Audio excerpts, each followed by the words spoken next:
Fist to 5, a fast and easy way to assess each student's level of comprehension. Teachers display these colorful, easy-to-follow magnets on the board, begin the lesson, and call out, "Fist to 5!" whenever they want to check for understanding. The students raise their hands, using their fingers to indicate whether they get it or need some help. 5 fingers mean the student understands completely.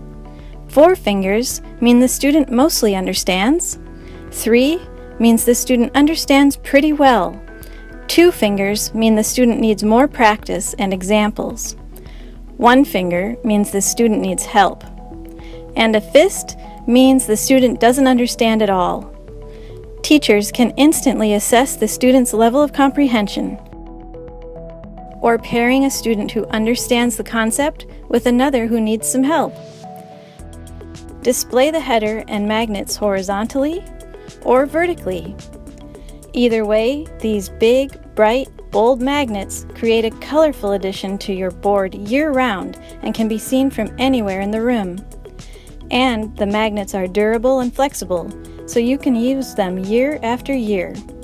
The Fist to 5 magnet set is designed for students in grades 1 and up.